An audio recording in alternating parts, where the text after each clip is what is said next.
Hi, Deepthy. Did I say hello? Hi. Yes, Deepthy. Yeah, okay.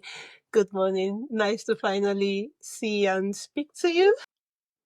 You too. Yeah, always seen you on Instagram, and thanks for the amazing work you're doing out there. Nice. So, can you introduce yourself?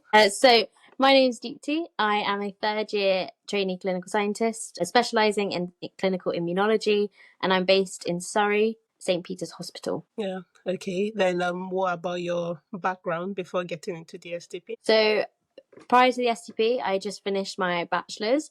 And I was doing biomedical science at the University of Wolverhampton. And I applied to the STP in my final year and then started the following September. And yeah, that's Wow. my previous education. Well, you got into the STP right from your undergrad. It still surprises me to this day, I'll be honest. Wow. Wow, that's really impressive because most people Yeah. ask, can I get into the STP? I don't have a master's, I don't have a PhD. So it's actually awesome to speak to someone that actually got into the STP right from their undergrad. Wow, that's really impressive. Now that you are a third year STP, so what has been the biggest challenge from first year to third year? I think it's managing my workload, because obviously 3 years is a long time. A lot happens. Life has happened. We're saving for a house. I got engaged, like things like that. Life happens, but it's also managing the portfolio project and just learning as much as you can for your final assessment. So I think that's the biggest challenge, because some days and weeks are great and I'm really on top of it, and then other days I'm falling behind. So it's just learning to manage it and also not beat yourself up too much about it, knowing that you've got the help around you and the support that you can reach out to. So yeah. Yeah. Okay. So, thinking about being in third year, managing everything, what's your one file looking like? I'm sure is it like getting completed anytime soon? Your e-portfolio. I am a little bit behind on my portfolio, but it's structuring it and planning it, working with my supervisor to kind of understand how I can get it done. My hope is to get pretty much all of it done in time for my final assessment, so that I've got enough revision material almost for the final assessment, and then when I finish that, I can go over any resubmissions or like final edits for the portfolio, and I'm not kind of scrambling for last minute. But yeah, so it's a little bit behind, but I think I know how to manage it, so I think. Yeah. For the final assessment, do you need one file to be 100% before you get into the final assessment? So I was told it's recommended for your final completion. It needs to be 100% your portfolio, but for the final assessment, it's just good to be near the end so that you've covered as much of your competencies and almost material that they could be assessing you on.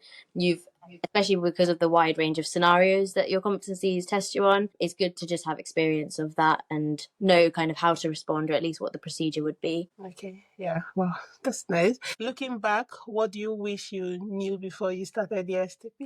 I wish I knew how much work it was, because I think that's a big part.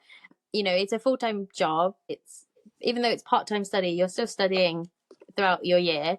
The NHS is a whole other thing to learn as well. So I didn't work in the NHS prior to the STP, and so I had no experience of it, and this was kind of my first real big job. So that was quite an eye-opener, and it was getting used to that as well, interacting with colleagues and kind of learning your own style of revision, especially because it's changed drastically from university. When you're a student, the way you learn is quite different, but then now I'm balancing a job as well as home and like family life, so I had to kind of adapt that. And I think I don't know, maybe before I started, maybe kind of just solidify what works for me would have been quite nice. And just the idea that I don't know what's going to happen. Like, I think I thought I went in and I was like, yeah, I know how it goes.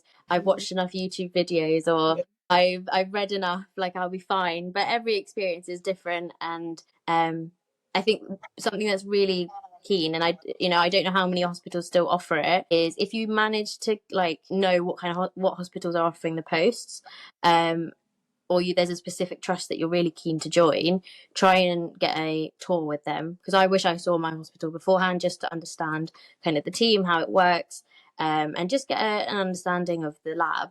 But I didn't do it, but I know some labs do offer it, so if you can, 100% do it, because it's a great way just to get an introduction before your first day, really. Yeah, okay. Yeah, that sounds really nice. At least have an idea of what it looks like where Yeah. you're to be working. That sounds really good. Then I know that I'm currently in first year, and most of the things we do now are observations. So you observe and you write up. And I know that in second year and third year you get to start doing some service work kind of based on what the training activity is. What would you say the transition from first year into second year slash third year is like, from observation to actually doing those? Yeah. So I think it's that confidence. You become a bit more confident in what you know, how the lab works. Especially again, if this is your first time in a lab, or even if you're someone who's worked in a different style of lab, so like research or industry, the NHS is a whole different world. So just getting to know just how everything works is quite nice, and you feel comfortable and confident. I started getting trained on different analyzers, so I would run it myself, and so that became a little bit more in second year and third year, so independently running things. It's also the way that you're more involved in the lab, like the rota and again, like you said, the service. So while in first year you might have felt that you're quite dependent on a trainer or somebody, second and third year people coming to you, because you know it's not, I don't want it to sound scary, but especially when you've run an analyzer, you've done your training, you are competent, it's quite nice to feel that you can give an input. So one of my big things that I felt really like reflected that growth was in team meetings, I was contributing something. I was kind of almost saying, oh, giving my opinion, and that felt nice. It didn't feel like I was just sitting there and watching. To be that confident was a mile away. Like I was doing that there and then, which was quite nice. Another big one was in the MDT meeting, so multidisciplinary, with our consultants and things like that. The first year, even through second year, actually, I was just listening. It was a lot of new terminology, and they work at a very different pace to me. So trying to understand that was very difficult. But then slowly, when they were asking about, there's a reason why they all work together, is because they need to know more about the lab side of stuff, and that's where I could say something. So when they had questions about lab tests, gaining the confidence to unmute my mic and say something was difficult, but it was really it's really rewarding when you did it and you felt like they appreciated you saying that. So that was quite nice. So yeah, just that you feel more part of the team, you feel less like a student, you feel you're part of the lab as much as you can be. Obviously you will still be doing observations and learning. You don't ever stop learning on the STP, but it's important to remember that you do know your stuff. You're not constantly just learning like that's it. You are confident, and stand in that knowledge. It's good to, yeah. Well, I'm glad that you said that, because sometimes at work I actually wonder, am I actually going to get there? Because Yeah. you're just there, there's doing so many things. I feel like I have so much to learn. I've learned some things, but I feel like I'm still not getting it. I keep wondering, oh my God, when am I going to say something? When am I Yeah. going to get all the terminologies, what they are saying? It feels like forever. I'm glad you said that it gets to a point where you start contributing to meetings and all that. I mean, when I started, I remember one of the first things I did, again, very new world to me. I made a glossary page on like a spreadsheet, and every time I kept hearing people saying like acronyms, I would write it down and then ask somebody what it meant, so then I could always remember. And I remember going to that document so many times because I thought, I don't know, there's too many words to learn, there's just too much. But now here I am spewing out all of the same, and to the point where when we get trainees in, I will say it like it's something everyone knows, and I have to realize, oh wait, no, because I was also at that point where I didn't know what it meant. It's quite natural, and yeah, it's just nice to feel that you are developing as a scientist over that period. You're not constantly just at stage one. You are moving along. So yeah, don't stress about it. Yeah. I'll definitely make that spreadsheet because I think it will help me. So, how has your confidence grown as a future clinical scientist? Because you're almost there. Yeah, I know. It's scary. Yeah, I think it's getting there. So for me, one of the biggest challenges at my trust is we don't have a clinical scientist. So it's quite hard to envision the role in which I would be working in. But I've been lucky enough to go to other trusts with clinical scientists. And I don't know what it's like in other specialisms, but with immunology, the role of a clinical scientist is really dependent on the trust. So there are things that obviously overlap and there's expected parts of the role, but how much you'll do or what kind of departments within immunology you're looking at might differ depending on what the lab can offer, if it's a specialist lab, if it's more just routine. So we're we're a big immunology hub, but we don't do a lot of specialist tests. So I went to Southampton and seeing what their clinical scientists are like. I've been to Cambridge and saw what their clinical scientists are like. Just the role does differ, but knowing that kind of everyone's been on a different journey, but understanding how to adapt to the different needs of a trust has kind of given me the confidence that, okay, my theory knowledge or my kind of foundation is a good point, and I can, from wherever I end up after this, I can work off of that, and it's not like I'm completely helpless or just in the dark. I can build off of that and continue to grow as a clinical scientist. That's really interesting. So talking about immunology and talking about a clinical scientist, what's the role based on all the information you've gathered both from your trust and from other trusts? So what would you say is the role of a clinical scientist in immunology? What's like So we deal with a lot of the authorization of tests. So I would say this is quite similar to a duty biochemist. So test results that are a little bit more complicated, that aren't just auto-authorized, maybe they're being held back for some reason on the analyzer. So it's us to do that troubleshooting and figure out why. Some immunology tests require additional comments and clinical advice. So that would be where the clinical scientist would step in and provide that. Obviously, there's also adding on reflex tests. So if a test has come back positive, we then need to add other tests onto it to further investigate before we send that entire picture back to the clinician. And it just helps the primary care to kind of give the correct form of treatment or provide the right diagnosis. Clinical scientists, immunologists are kind of also gatekeepers. So a lot of immunology tests aren't easily accessible to GPs. So a lot of specific antibodies and things like that, they can't just click at their will. They kind of have a baseline of tests that they can request, the more routine ones, and then from that and the results that a patient gives, and maybe as well as clinical details, we can then add on further tests that might be more specific, especially because we might not do them, so we need to send them away, or if we need another sample, that kind of stuff. So that's where clinical scientists will step in. A lot of clinical scientists in immunology labs are also involved in just innovation. So when new technology is coming out and implementing that in the lab, that entire change process and verification and audits and things like that, a clinical scientist will be either leading, managing, or doing it themselves in that aspect. What else have they? So it's really important that clinical scientists aren't, just because they are senior, or it's a senior role, you're not management per se. So again, this depends on the trust and what roles of management or how management is shared. But I visited labs, and some clinical scientists will lead team huddles, and they'll be in part of operational meetings or management meetings, finance meetings, things like that. Their role in it can vary, and it might be more a consultant clinical scientist who has a bit of a bigger role in those meetings and managerial roles, but a clinical scientist might also just be there just to give an input of the lab. But yeah, so it does really just vary, and it's quite I think it's quite similar to a duty biochemist, but there's a couple other things that we do, I think. Okay, so then talking about immunology now.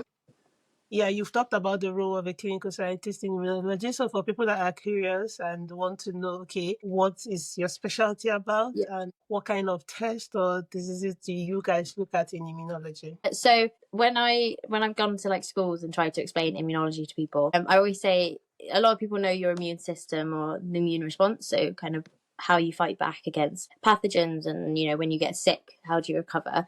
So a lot of the defects in immunology can either be that your immune system doesn't work at all, so something's missing, or whatever you have just doesn't work. So we have that side of immunology. So that would be your immunodeficiency patients, so that people who kind of have a weaker immune system.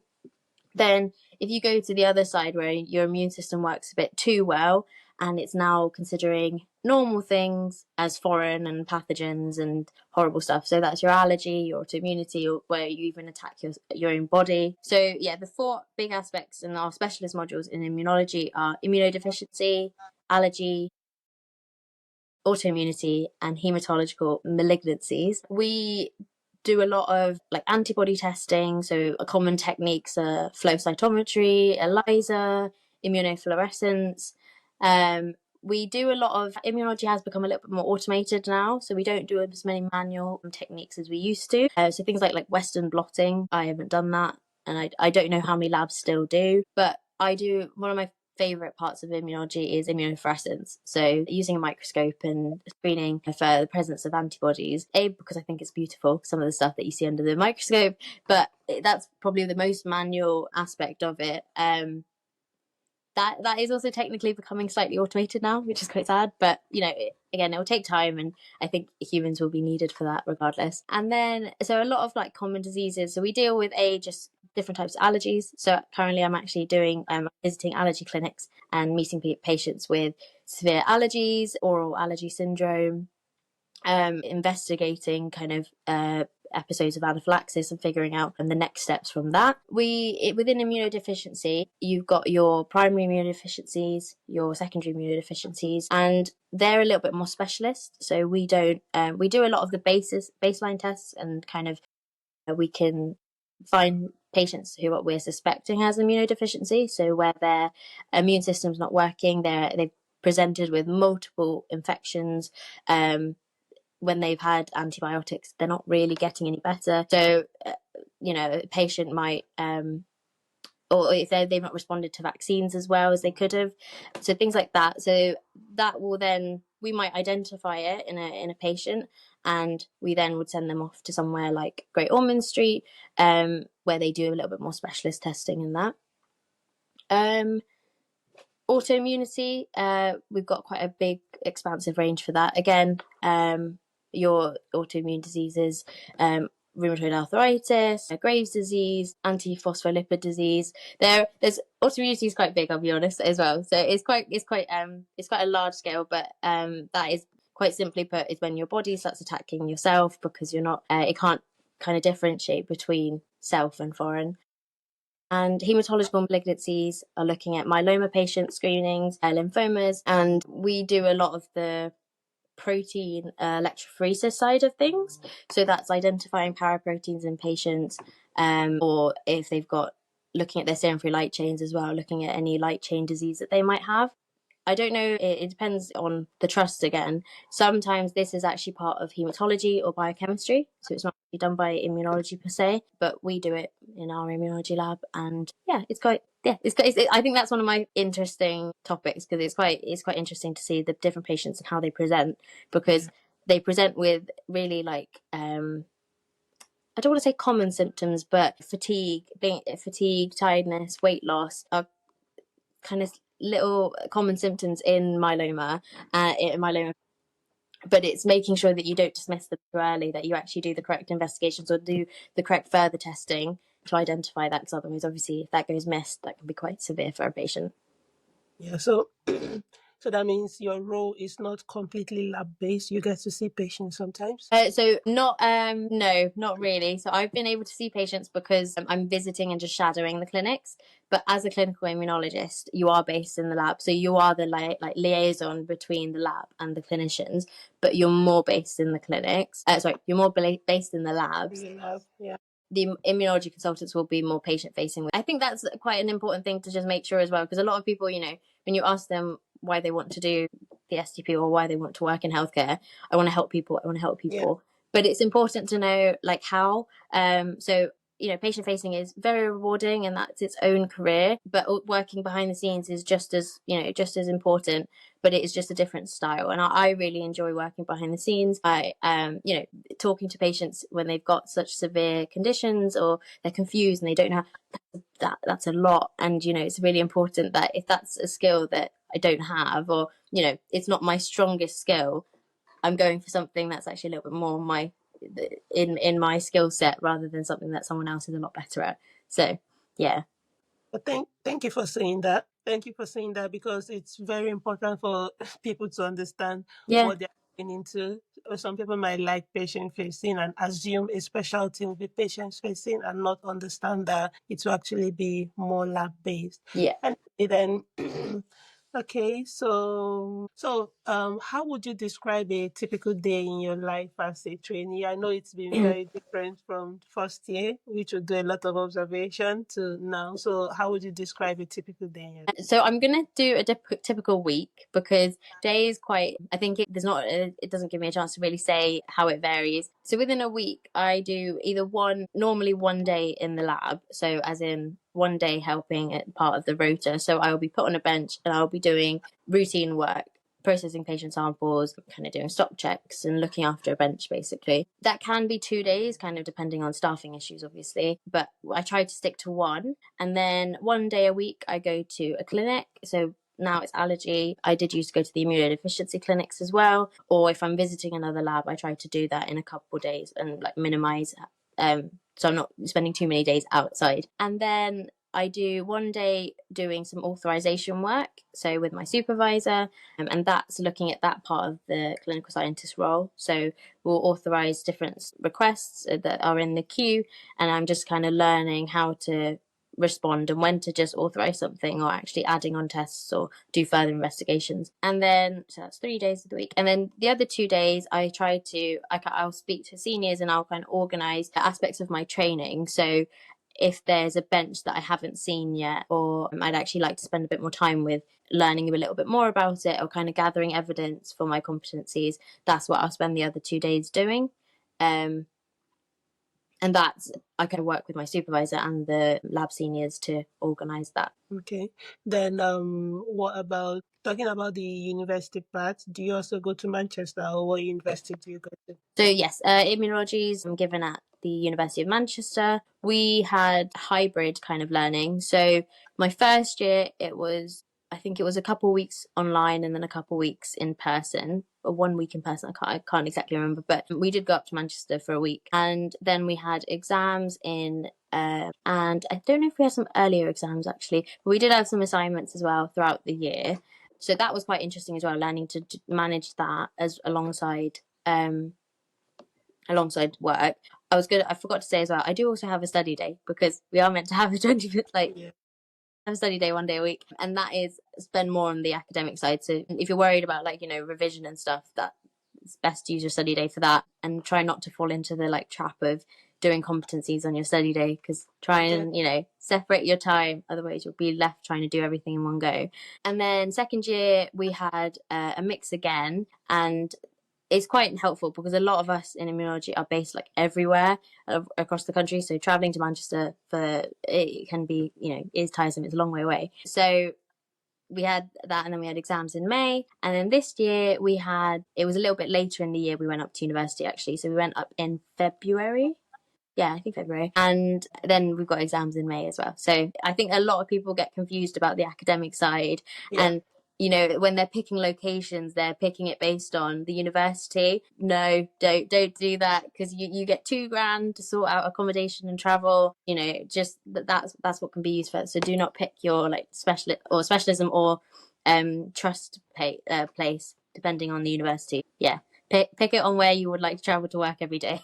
Yeah, yeah. So that means balancing work and university is based on what you've explained, having different days weekly dedicated to doing particular things. I think it was helpful to balance work and uni. Or do you have anything to add about how you were able to balance university side, competencies, and also doing the actual work? So one of the things I like to do at uni is when I'm at uni, I do like university revision.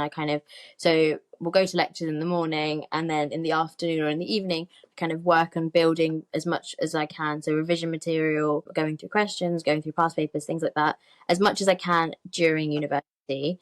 And using that block, because I know that time won't be given back. I won't get that time back. So and then obviously you got the study day once a week to plan and do that. I want to say I'm lucky, and I don't want to say that in a bad way, but I'm lucky in the sense of, for the STP, it's just me. I live at home with my parents.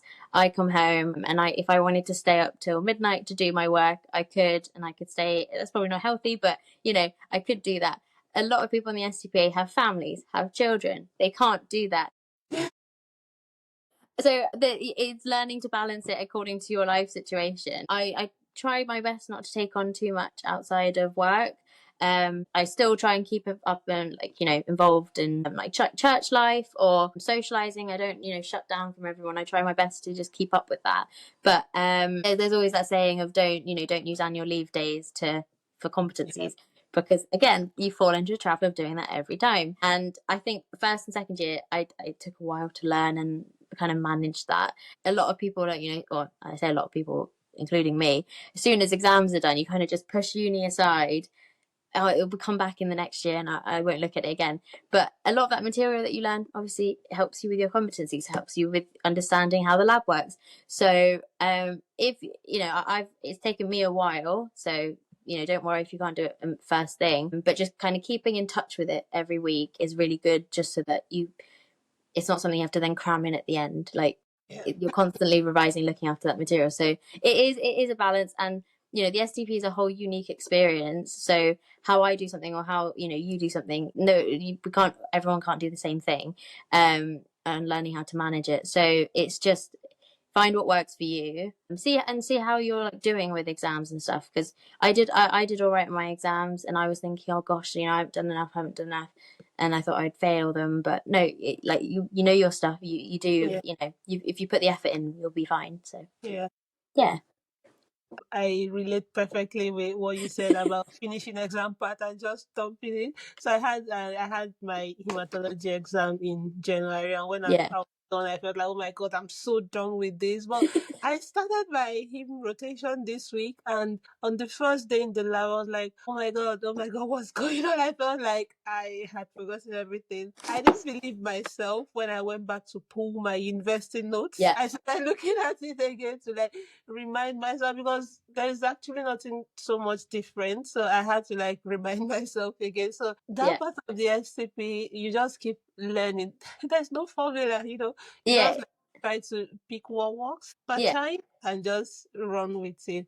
But it's a beautiful experience, and I'm learning to enjoy every step of it. You could always talk to your supervisor, because it's that thing of, if actually I'm a little bit behind because I've got revision coming up and I'm going to be a bit delayed with the uploading these competencies, it's just letting them know and making sure that they're aware. That's a lesson I've had to learn as well, because I want to be that perfect student that's uploading everything on time or getting everything done, but that's not how life works. I can speak for that. It just doesn't happen. But as long as you are aware of the help around you and you use that help around you, because you don't really get a chance like this again. Like when you're in work, obviously you do have people you can ask for, but this is almost a set and assigned for you, and it's ready for you, and it's really important that you just take those opportunities while you can, before you're kind of out on your own.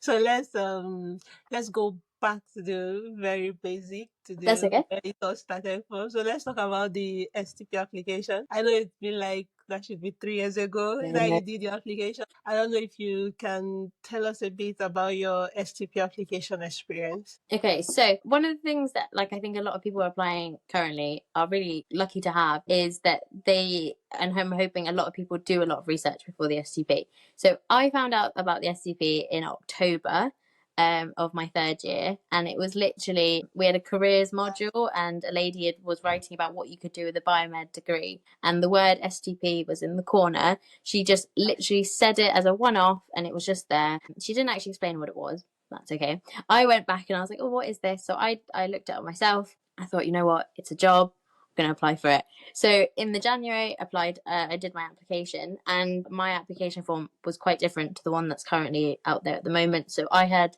2 500-word statements, one on scientific skills, and then one on transferable skills. I'll be honest, I think the current questions that they ask are quite brutal, and it's especially the word limits. I don't know how I could have done that. And a lot of the people, when people have sent me what they've written, they're really great answers, and I don't think I could have written that as well. So I'm happy with how it was for my year. And then so I did my application form, and I'll be perfectly honest, this was one of those things where I was applying because I thought I just needed a job at uni. I had no idea what I wanted to do. I knew I loved like lab work, and especially so immunology was something I really enjoyed at uni, but figuring out what kind of role I wanted, I wasn't sure. And so the STP was one of our many different applications that I applied for. So it was one of those, hopefully something works. And then I did the SJT. That was again one of the most confusing exams I've ever done in my life. I sit there and I sometimes go, oh, that's common sense. But actually, overthinking happens and you're suddenly like, oh no, this could be right. No, but this could be wrong. And you're just like, I don't know. And I panicked a lot. And the SJT it is tough, especially when you're thinking all that. And then you've got a time restraint as well. But again, it's one of those questions or like tests that just happens. And then I got shortlisted, and we had 4 posts in immunology. 200 people applied for direct entry. We had 4 posts, and we had Plymouth, Brighton, Cambridge, and Surrey. And in my head, I live in South, and I did not want to have to move after from uni because I had a really bad experience. Not bad, sorry. I didn't really enjoy living away from home, so I kind of wanted to stay as close to home as possible. And Surrey was commutable, so that's why I picked it. Now I don't always like saying this because it sounds really bad when I say, oh, I don't really know the SJT. I then ranked first in the thing, and again, I don't know how, because they don't give you any feedback, because they don't tell you what your score is. Like, it's really hard to know what questions you scored right in and what questions you didn't, and how you did that. So when people ask like, oh, how did you do the SJTs, like, it's one of those I don't really know how to answer, and I'd love to be able to, because that shocked me, and I'm still, to this day I'm still shocked that I did that. And that kind of gave me a little bit of confidence, actually, to keep going. And then I was lucky enough to put St. Peter's as my first choice, so I got my first choice. But I don't know if you can still do it, but I put all of them in just in case I didn't get one. So but then did the interview. So the interview, I was interviewed by our lab manager or lead BMS and the STP director for the South, or Berkshire and Surrey, I think it is. And so the first half of it was just about the immunology lab, about immunology, very theory based, kind of explain the complement cascade, what are some lab techniques that are found in an immunology lab. I can't remember all the questions, but so it was very theory based. And immunology was all right because I had just done my immunology exam at uni, so I was like, oh, let me try and remember as much as I can from that. The lab side was a little bit more difficult because I never seen an immunology lab. I was working off whatever I had learned from uni. I never know if it's a good thing or a bad thing to do this, but I was quite honest with them, and I said to them, I've never been in an immunology lab, and what I'm saying is what I've either read or heard of. And my best friend had done a placement during her biomed year. I didn't do a placement year, so we both kind of helped each other out in terms of she would tell me about her experiences in a lab. I told her about third year and dissertation work and things like that. So we both that was really helpful because she did a bit of immunology and I kind of worked off of that. So then obviously when she got to third year, she had a better understanding of third year and how that worked. So it's quite nice. So I mentioned that to them and I said, even though I didn't get the experience, I tried to learn more about it. And I'm hoping that was kind of a pointer of she was keen to learn. She's enthusiastic, that kind of thing. And then the second half was more personality based. So this was done by the STP director. And this is more questions about, how you've handled conflict, stressful situations. I want to say there was a question about mental health, but I can't remember. And it was kind of just asking how do you manage your mental health? And that's a question that I think it's really important that you don't just act like, no, nothing gets to me, I'm absolutely fine, because that's not true. And of all places, the NHS is a really stressful environment, so it's completely normal to feel like something's gonna, something might trouble you, but it's how do you respond to that, how do you manage that, and that kind of thing. So they were really interesting questions. For the second half, so the immunology side, I would say I wasn't as confident. For the transferable skills, that is where I kind of I brought out all the stuff I had learned from working at like an optician's, working when I used to do like private tutoring for younger children, that kind of stuff. That's where I was gathering all those transferable skills. And I think, you know, a lot of people are worried that they don't have the right skills or experience or not enough. And like, if I can testify to that, like, it's absolutely fine if the like previous experience that you do have might actually be enough, or if you, it depends on how you kind of phrase it. What have you learned from those skills? Yeah. You know, the opticians, I never thought that was ever going to be useful, but it has been. And actually there's a lot of crossover between that and healthcare. So, and I didn't know that, I just didn't, you know, realize it. But then in the interview, that was where I was able to expand on that and really yeah, bring that up. So that was great. And then obviously, because I was in third year, I haven't got my final year results. So I got the offer, like they accepted the interview, and so I passed the interview, sorry, but the offer was obviously conditional that I met the entry requirements, so 2-1.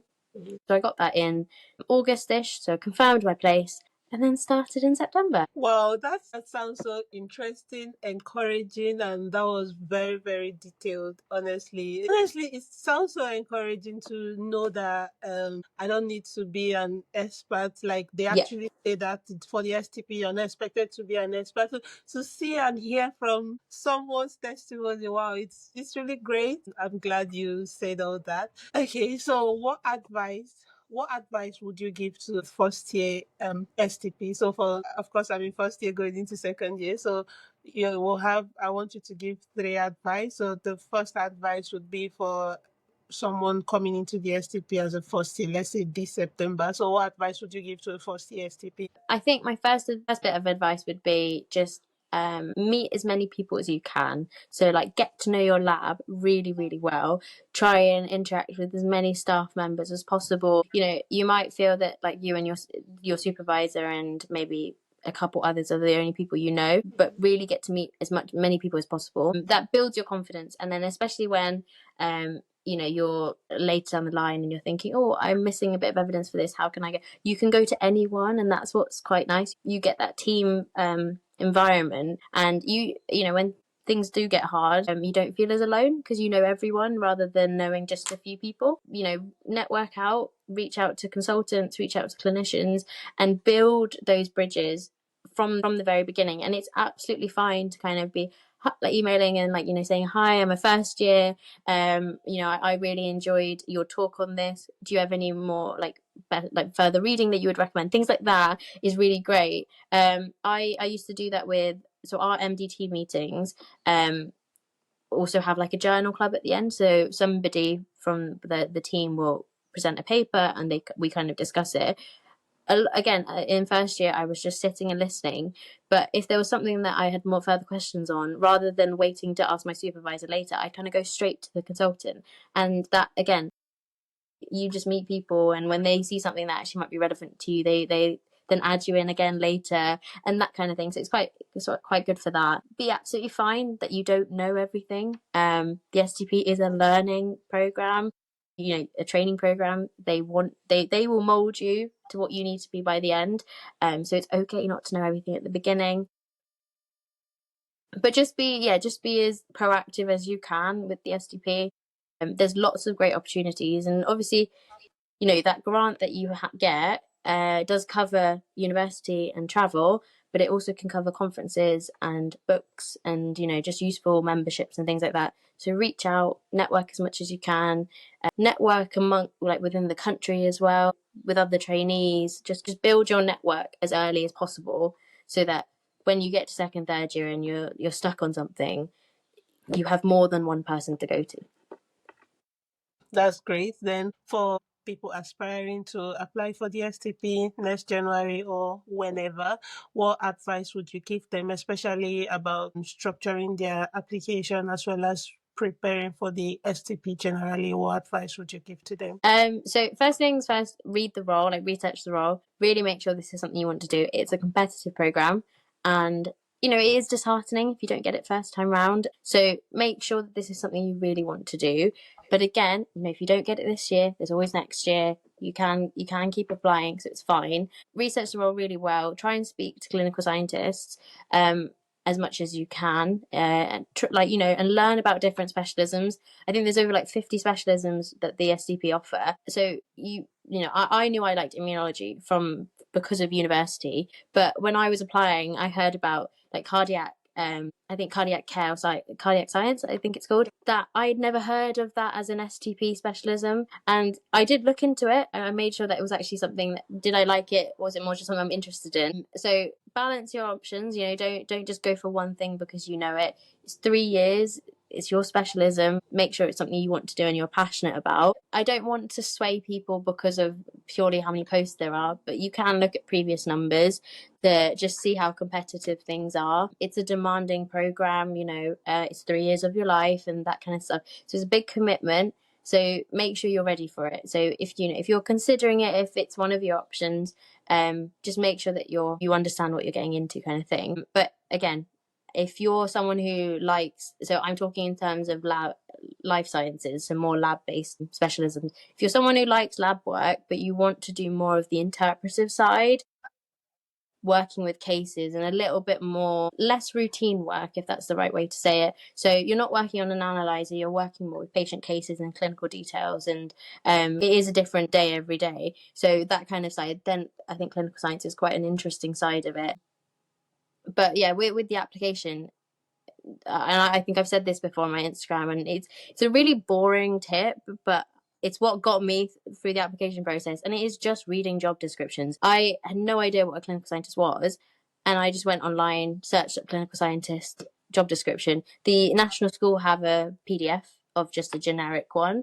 You can then also find specific specialism ones as well, and I just read them because you learn what do they actually do, what's their kind of scope of practice, which is quite important in the NHS and just in general, because you learn what's expected of you and also what's not expected of you, where you're meant to be reaching out, where you're meant to be working with other members of staff, and that side of the role, which is really important. That you're not just thinking, oh, because I know everything, I can do all stuff. No, you are meant to work as a team, which is really important. So yeah, and then also just kind of the environment you're working in, that stuff. Job descriptions are really, really great for that. And yeah, I think that would be my biggest tip for people. It's great for the SJT as well, because again, the SJT is asking you what a trainee clinical scientist is meant to do, and how they should respond. It's not a personality quiz. They're not asking you what you would do, what you think is best. They're asking what a trainee clinical scientist should do. So yeah, that I think that's my biggest tip to anyone applying. If you're unsure, again, a lot of us STPs have now gone on social media, which I think is really great, because the STP is something that not a lot of people know about. So reach out, message people, and a lot of us know each other and know good contacts, so we can try and put you in. If you're trying to speak to a specific specialism, we can get you in contact with somebody, or we can we can get you in contact with people who are already qualified, registered, and out there. So yeah, I think reach out and do as much research as possible so that what you're applying to is exactly what you want to do. But it's that thing of, do not be disheartened if you don't get it first time round. There are people who have got in after their second, third time of applying, and it's still just as worthwhile. So yeah. Then I think my final question would be, well, thank you for that advice. So the final question would be, final year is often about looking ahead. So what are your plans post STP? I'll be honest, I'm still figuring them out. Something that I think is told when you apply or when you start the STP is that you are not guaranteed a job in the trust that you apply to. So in my trust, we don't have a clinical scientist. They're not currently advertising for one, so I don't think it will be a job there. I have got NHS job alerts ready and on for anything immunology that comes up. So yeah, currently just looking for a clinical scientist role. It is important to just be aware of the demand of your specialism. So immunology doesn't have that great of a demand. I'm not saying don't do it, because we still need it, and the role of a clinical scientist is growing, and I think it's being understood a bit more. So trusts are expanding, trusts are developing and opening up that role. So I'm not trying to put anyone off when I say that, but it's not as big a demand as perhaps like microbiology, biochem. I see all of those posts all the time.